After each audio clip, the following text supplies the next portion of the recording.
आणि जितेंद्र आव्हाड यांच्या वक्तव्यानं वातावरण तापलंय। आव्हाडांनी नेमकं काय वक्तव्य केलं होतं बघूया।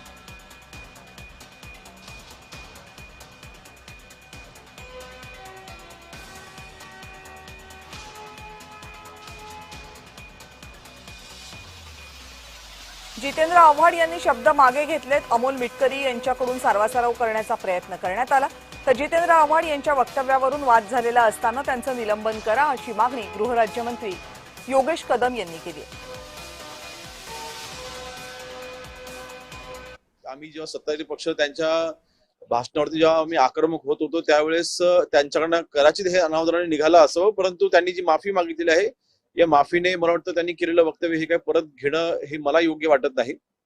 कारण हे असं वक्तव्य करणं आज जितेंद्र आव्हाड व्यक्तीकडे अनेक तरुण देखील त्यांच्याकडे एक आयडल म्हणून पाहतात आणि राजकारणी व्यक्तीने असं वक्तव्य करणं म्हटल्यानंतर मला वाटतं ह्याचे पडसाद जे उमटत आहेत ते साहजिक आहे आणि ह्या वक्तव्याचा आम्ही निषेध देखील करतो। आणि होय, जितेंद्र आव्हाड यांचं निलंबन झालंच पाहिजे। डॉक्टर जितेंद्र आव्हाड साहेबांनी जे ते वक्तव्य चुकीचं आहे का, तर 100% चुकीचं आहे।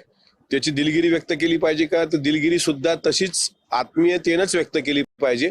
या मताशी कोणीही असहमत असण्याची आवश्यकता नाही।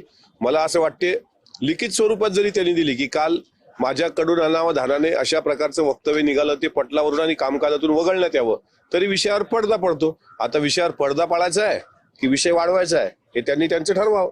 तत्कालीन राज्यपाल भगतसिंग कोश्यारी यांनी संविधानिक पदावर बसून छत्रपती शिवाजी महाराज, सावित्रीबाई फुले यांचा अपमान केला, त्यांच्याबद्दलचं घाणेरडे शब्द बोललेत।